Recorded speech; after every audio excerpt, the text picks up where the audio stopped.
This episode is brought to you by Marqeta. When it comes to your payments provider, you can't afford to compromise. Marqeta's modern payment solutions flex with your business without the trade-offs. Stable and agile, secure and innovative, scalable and configurable.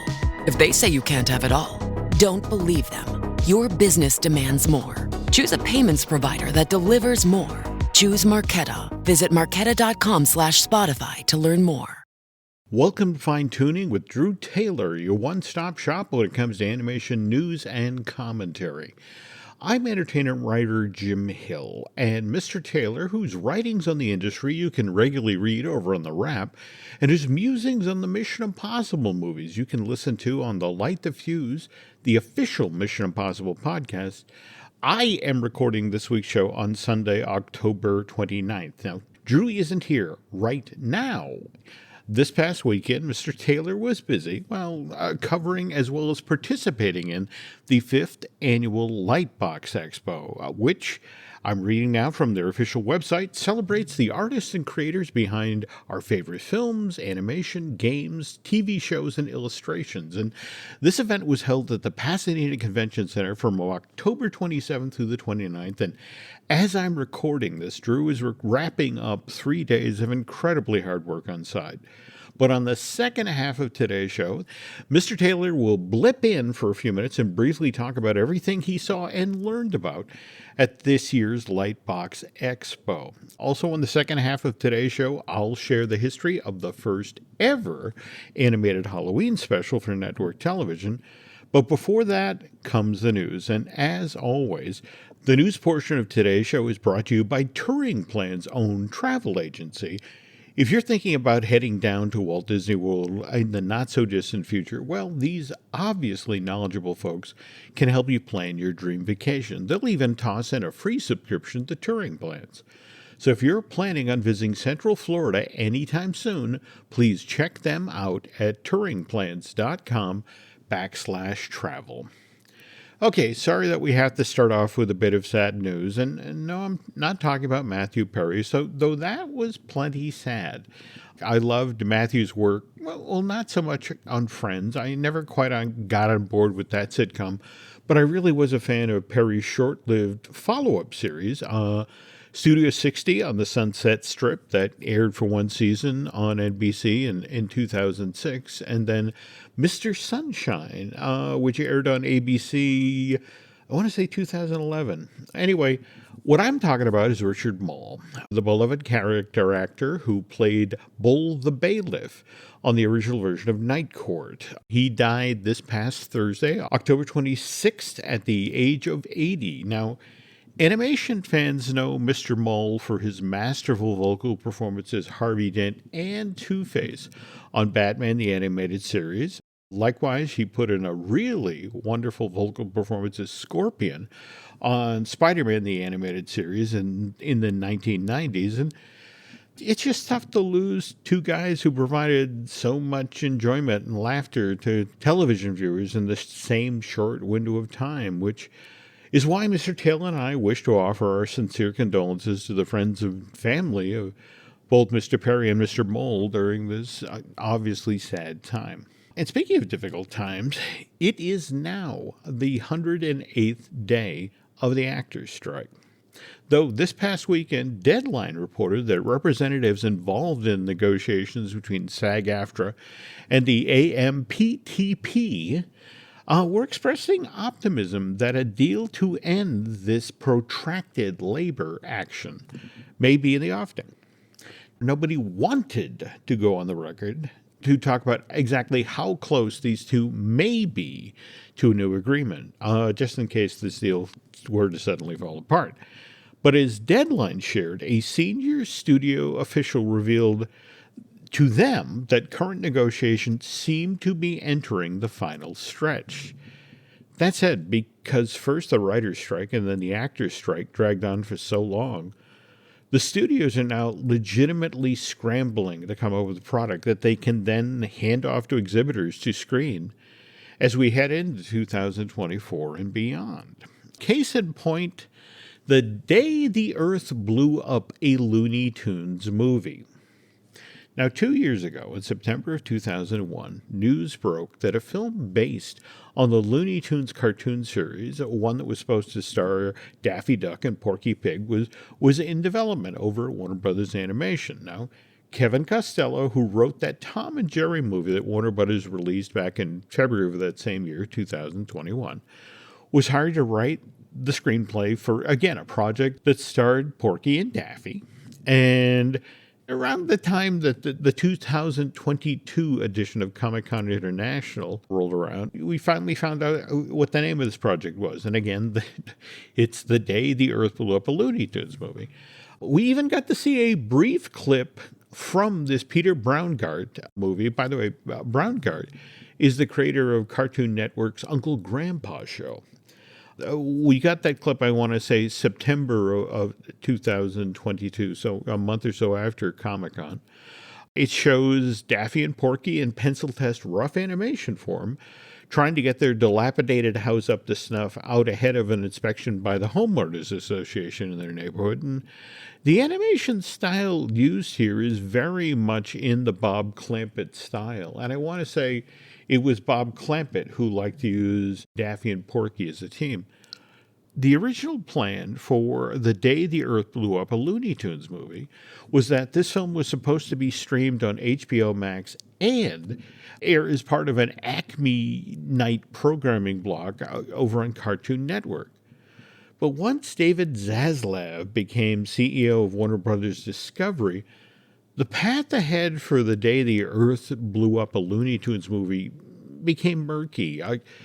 August of last year, it was reported this Pete Braungart movie would no longer stream on HBO Max or on Cartoon Network, but rather would be shopped around to other streaming services. And then, in the wake of the writer's strike and the actors' strike, it was decided that this previously homeless animated feature would now be sent out into theaters for the second quarter of 2024 with the full promotional might of Warner Brothers Discovery behind it. And that, in a nutshell, folks, is pretty much how the entertainment world has changed over the past few months. With so little product in the pipeline, studios are making all sorts of hard decisions like this. And which brings us to what Disney just decided to do with Elio, which was supposed to be one of two animated features that Pixar was supposed to send out into theaters next year, as well as what's going on now with the live-action version of Snow White. Now,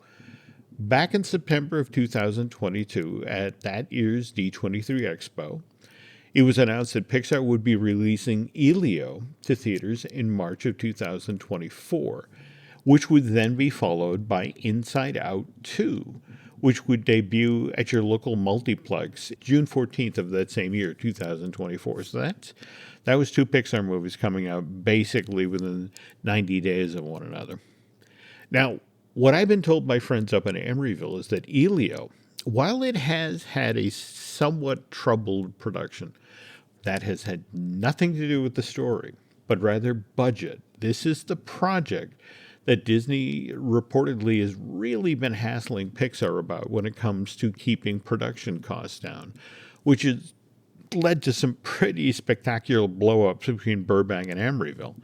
That said, Elio is a return to classic Pixar. We are talking Toy Story, Monsters, Inc., up-level storytelling, lots of humor, lots of heart. It's supposedly a great film.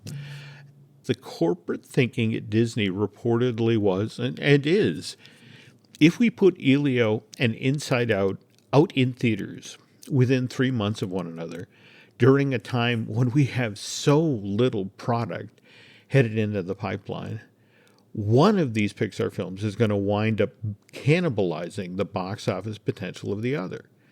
And given that Disney's stock price currently sits at $79.33 a share, which is within $1 of the stock's 52-week low of $78.73, look, not a penny can be wasted at this point. So the corporate thinking at Disney, we're going to send Inside Out, keep it in the June date.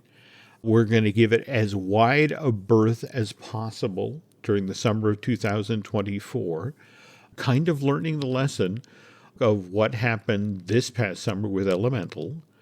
And then the thinking is do the exact same thing in the summer of 2025. Give Elio as wide a berth as possible at the summer box office to earn as much, if not more, than Pixar's Inside Out sequel.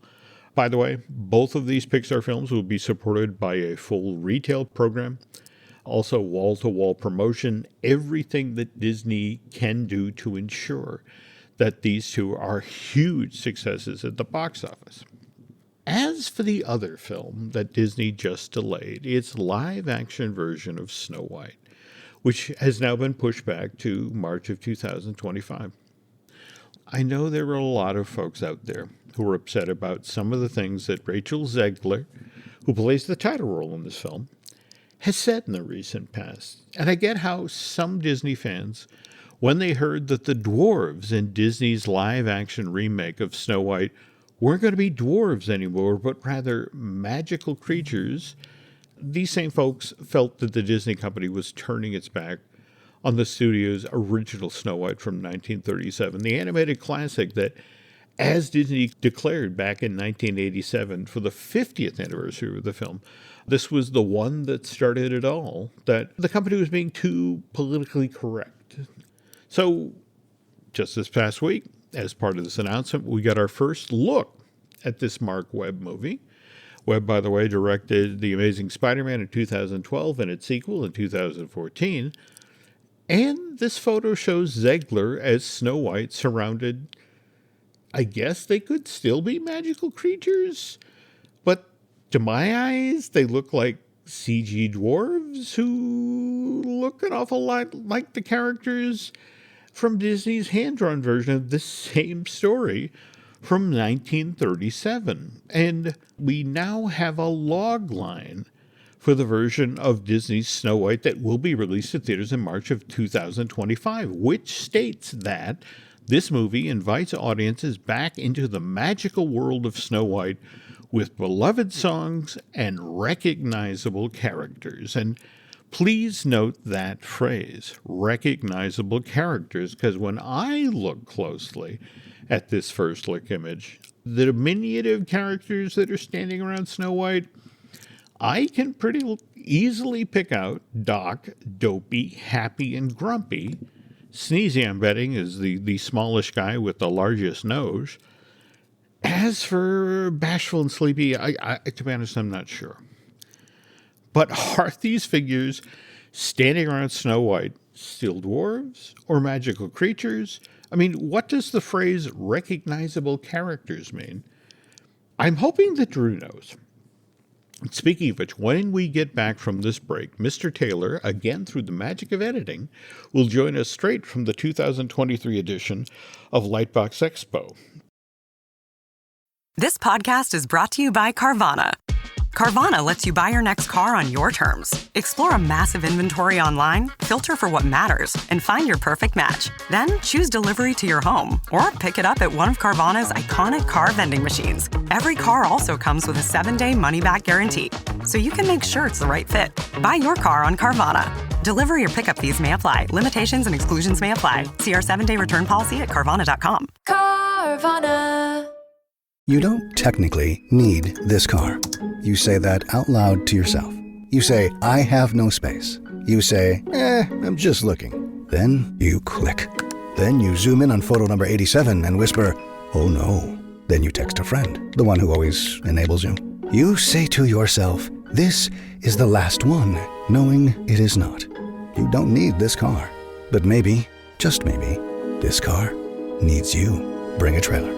It's never just a car. Hi, I'm Jim. I'm not an actor, just a guy living with prostate cancer. My wife and I face each day head on. We asked my doctor about Xtandi enzalutamide. Xtandi 40 milligram tablets treats men with prostate cancer that has spread to other parts of the body and responds to a medical or surgical treatment to lower testosterone. Xtandi may cause serious side effects: seizure, a brain condition called PRESS, allergic reactions, heart disease that can lead to death, falls and bone fractures, swallowing problems, or choking that can lead to death. Stop Xtandi and get medical help at once if your face, tongue, lip, or throat start swelling. Tell your doctor at once if you faint, have a seizure, quickly worsening headache, decreased alertness, confusion, vision problems, chest pain or discomfort, or shortness of breath. Xtandi can cause harm to an unborn baby or miscarriage. Use birth control during and 3 months after Xtandi. Common side effects include muscle and joint pain, feeling unusually tired, hot flashes, constipation, less appetite, diarrhea, high blood pressure, bleeding, falls, fractures, and headache. Visit Xtandi.com to watch my story.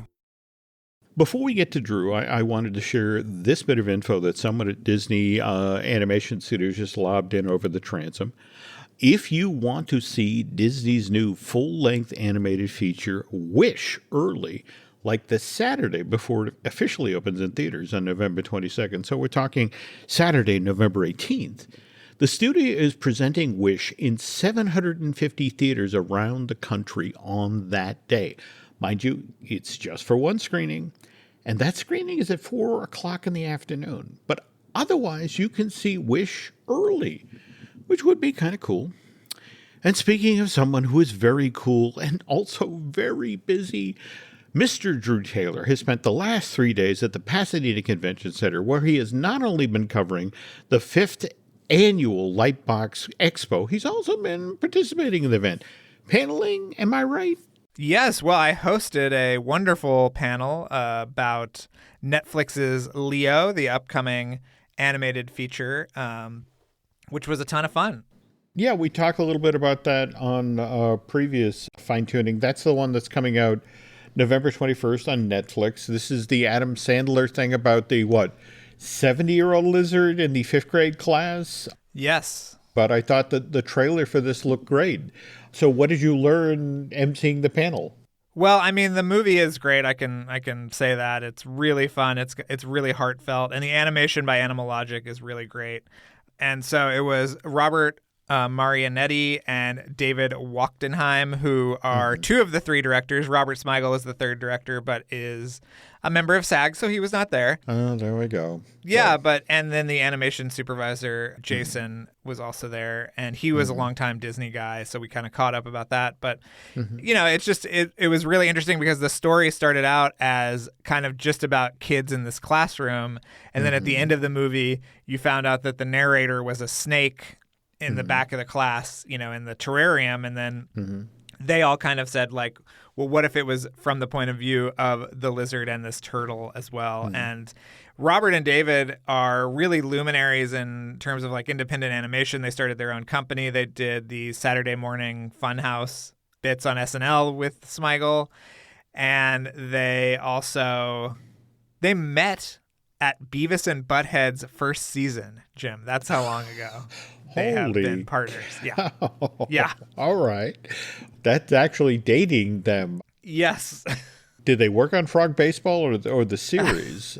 They worked on, one of them was working on the interstitial stuff and the other one was the main show.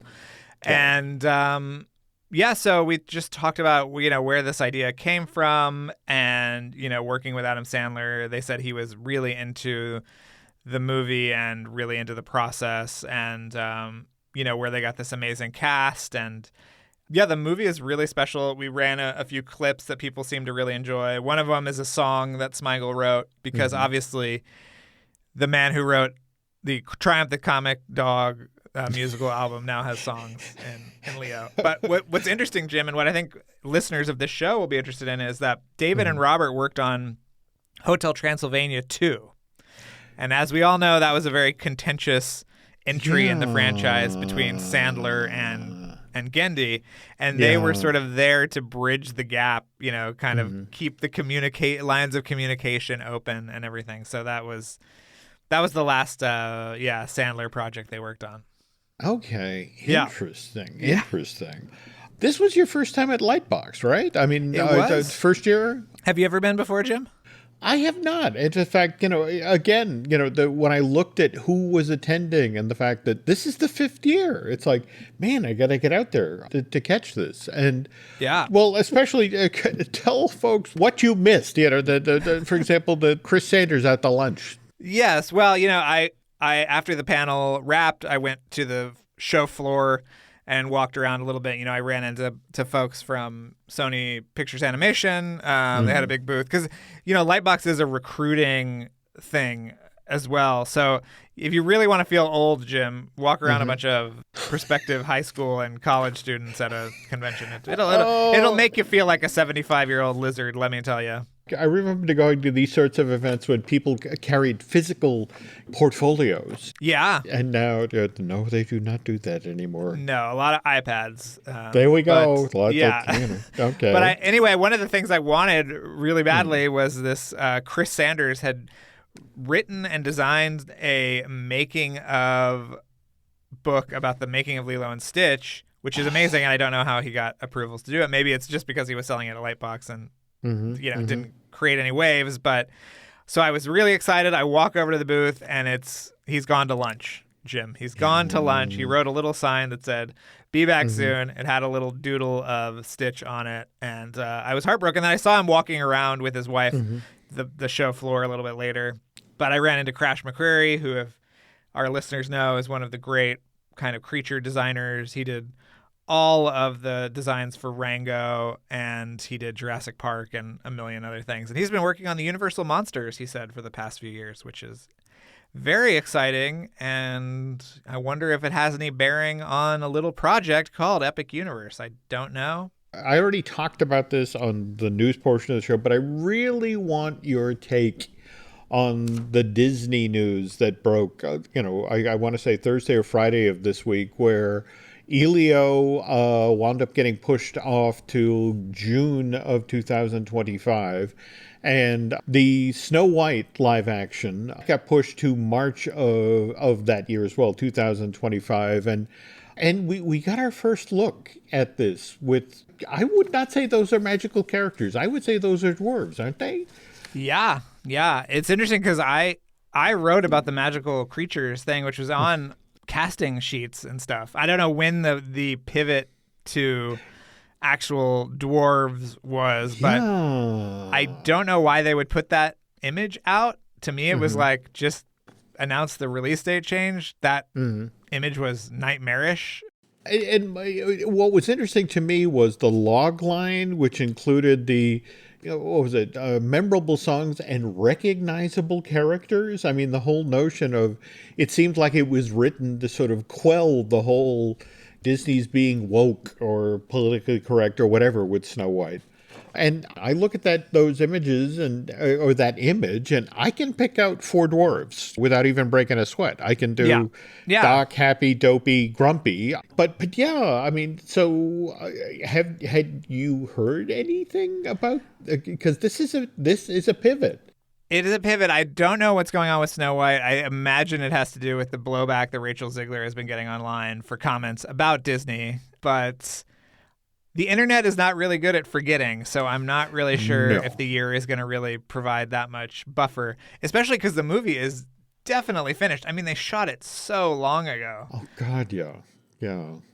With Elio, this is not going to be the last news about Elio, I will say. I've heard it's hit some troubled waters, and I'm sure we'll be talking about it soon, but yeah. Well, that's kind of intriguing because I had heard people were kind of high, at least initially, on Elio, that it was sort of a return to classic Pixar. So yeah, I told him that that was not what I had heard when he said that to me. Okay, so, all right. Yeah, it's going through some as David Bowie would say, changes. So this is not SAG related. This is creative. Kind of I'm so rejiggering. sorry to hear that. Yeah. So next summer, I'm sure it'll be worth the wait, but All these right. things happen. Before we go, and again, I know you're busy, you got to go, but I wanted to show you, look, I got my copy of Opposable Thumbs, Matt Singer's book about Ebert and Siskel. And you got your Art of Wish book, and I didn't get mine yet. Well, talk to the nice people at Chronicle. I will. But anyway, folks, promise next week, again, provided Drew doesn't once again be the busiest guy in showbiz, he'll be back for the full show. But again, thank you, for dropping in as much and go get a nap. Okay. Well, yeah. And if anybody is in LA and there's an Elemental screening on Wednesday, November 1st, which is the day after this posts.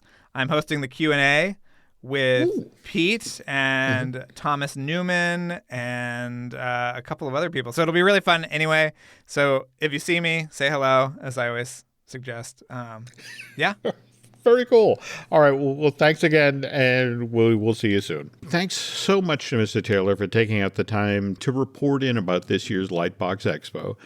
But then I look at the calendar and I realize that on the day this podcast goes live, which is October 31st, 2023, All Hallows Eve, Halloween.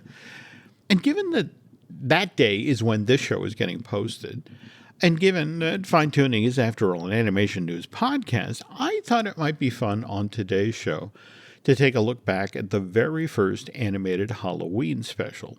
Now, mind you, there's been animation tied to Halloween on television prior to this TV special. The first instance that I can find was back in October of 1955 when this is when on an episode of the Disneyland TV show just prior to Halloween, this aired on ABC Wednesday, October 26, Walt himself introduced The Legend of Sleepy Hollow.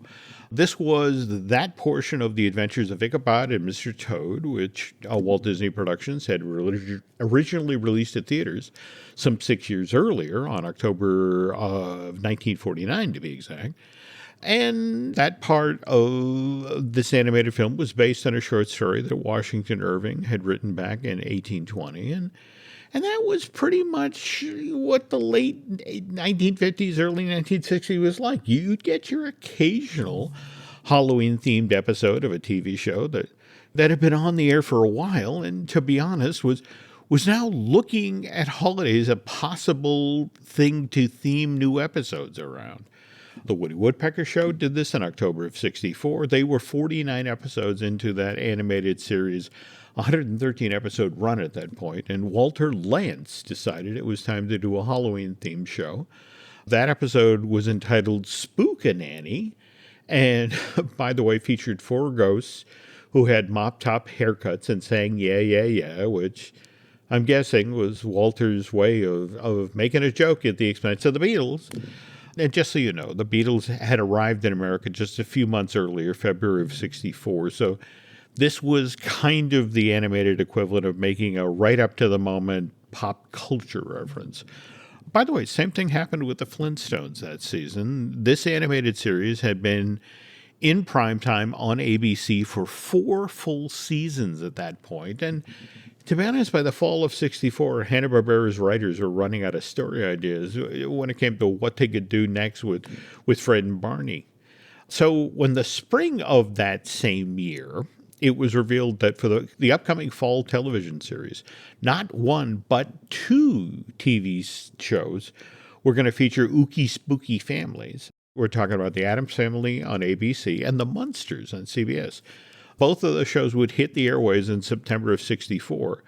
Well, the writers of the Flintstone read the trades and immediately thought, well, for the season 5 of this animated series, the Flintstones of the Rubbles are going to get some scary-looking neighbors. And the Flintstones first aired a Halloween-specific episode. It was entitled A Haunted House Is Not a Home on October 29th of 1964.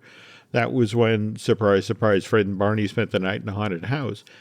But it was 2 weeks later, November 12th of that same year, that this same animated series introduced the Gruesomes, who kind of looked like Gomez and Morticia's caveman ancestors. But again, these are just individual episodes of animated TV series that ran Halloween-themed episodes, not actual Halloween TV specials. The very first animated Christmas special produced for television, Mr. Magoo's Christmas Carol, debuted some 2 years earlier on NBC, December 18th, 1962.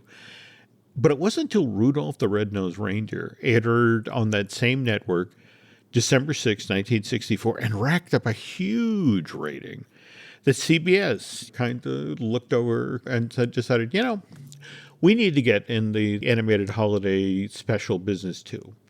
So they join forces with Coca-Cola, and they throw all sorts of money at Charles M. Schulz, the creator of the Peanuts comic strip, which is why after 6 months of frantic production, A Charlie Brown Christmas is ready to air on CBS December 9th, 1965.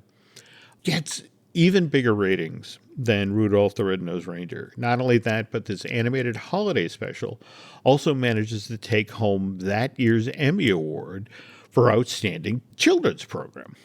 And this heady mixture of professional acclaim and high ratings is what prompted CBS executives to quickly put in an order with both Charles Schulz and Bill Melendez, who did the animation on this thing, for 4 more animated primetime specials. And the first of these, Charlie Brown's All-Stars, debuts just 6 months after the very first airing of A Charlie Brown Christmas, June 8th, 1966. And then, just 4 months after that, comes It's a Great Pumpkin, Charlie Brown. And that's the first ever animated Halloween special. Debuts on CBS October 27th, 1966. And this racks up an enormous rating as well, which is why the folks at CBS eventually went to Charles M. Schulz and said, can we please get a new holiday-themed Peanut special from you every year? And for a time, that's actually what happened. November of 1973, CBS airs A Charlie Brown Thanksgiving. Some 6 months later, CBS airs It's the Easter Beagle, Charlie Brown, in April of 1974. 9 months after that, it's Be My Valentine, Charlie Brown, debuting on the Tiffany Network. And then finally, when It's Arbor Day, Charlie Brown debuts on CBS in March of 1976 and gets crushed in the ratings. It aired next to Happy Days on ABC. That's when some executive at CBS finally said, maybe we better cool it with these holiday-themed Peanut specials. By the way, just in case you're wondering, It's Arbor Day, Charlie Brown was the 15th to be produced for a primetime animated Peanut special, and to date, there have been 50 of these things.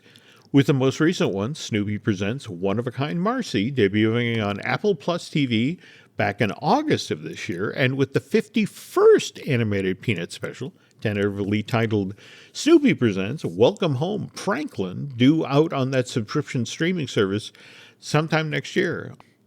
By the way, this pattern, a successful animated Christmas special, eventually leading to a Halloween-themed animated special, featuring the same character, repeated itself several times in the 1960s and 1970s. Take, for example, December 19th, 1966, we got How the Grinch Stole Christmas, debuts on CBS. It's eventually followed by a prequel to that beloved holiday special, Halloween is Grinch Night, which debuts on that same network in October of 77. Later on that same year, Fat Albert's Christmas special, again, airs on CBS. December 18th, 1977, does well enough in the ratings that 10 months later, we get the Fat Albert Halloween special, airs on CBS. And again, speaking of CBS, that same television network ran Raggedy Ann and Andy in the Great Santa Claus Caper, November of 78. This animated holiday special does well enough that 11 months later, we get Raggedy Ann in the Pumpkin That Couldn't Smile, which debuts Halloween night, 1979, 44 years to the day that this podcast goes live. By the way, those last 2 holiday specials were written, produced, and directed by animation legend Chuck Jones, which makes them worth going out of your way to see. Though, if I'm also being completely honest here, I should mention that these 2 animated Raggedy Ann and Andy specials were produced during an especially tough stretch in Chuck Jones's career. He had lost his wife of 46 years, Dorothy, in February of 78, and when you watch these 2 holiday specials, you you just kind of get the sense that Jones's heart really wasn't in either of these projects. They're lesser works by a genuine animation master who, by the way, Nancy and I actually got to meet up here in New Hampshire at the McDowell Colony in August of 97. John Canemaker, a brilliant writer who's written some of the very best animation history books in the past 30 or plus years, was kind enough at the ceremony. Chuck was being awarded a McDowell medal.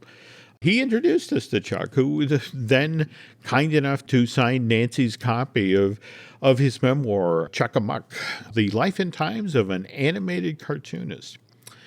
That's a great book, by the way, folks. And if you're looking for something special to get for someone, the animation fan on your Christmas list this year, you can pick up a paperback for Chuck-a-Muck for as little as $19 over at Amazon. Well worth chasing down a copy. And speaking of things that are well worth going out of your way for, Drew Taylor and his partner Charles Hood are the talented guys behind Light the Fuse, the Mission Impossible podcast. And again, I keep reminding you that this show goes live on Tuesday, October 31st, which is the exact same day that the Blu-ray of Mission Impossible Dead Reckoning Part 1 hits store shelves. And Drew and Charles have been sharing some great stories from the Christopher McQuarrie film over on their podcast. And speaking of podcasts that share interesting stories, we have a few of them here at Jim Hill Media. Those include Disney Dish, which I do with Len Testa, Marvelous Disney. That's the one I do with Aaron Adams, the talented gentleman who edits this podcast. By the way, Aaron has his own outside podcast worth checking out. It's called 32nd Street, and it shines a spotlight on Madison Avenue, so give that a listen. Likewise, we have Looking at Lucasfilm, which I do with Brian Gahn. Also want to remind you that episode 2 of Len and Mai's newest project, Disney Unpacked, our first ever video series, the one we've been working on for the past 2 years with veteran Imagineer Jim Schul. We've got a brand new episode dropping on Sunday, November 5th. This episode is about Crush's Coaster at Walt Disney Studios Park in Paris, which was and still is the very first spinning coaster at a Disney park, so please check that show out. Let's see, beyond that, Drew, you can find him on X, Twitter, as Drew Tailored, as in a tailored suit. You can also find me on X, Twitter, and Instagram as Jim Hill Media, and on Facebook as Jim Hill Media News. If I could get you to head over to Apple Podcasts and rate and review, well, not just the show you're listening to right now, Fine Tuning, but if you also want to put in a good word for 32nd Street, or for that matter, Light the Fuse, the official Mission Impossible podcast, that would be nice as well. And I think that's going to do it for this week. But till then, thanks for listening, and we will be back soon.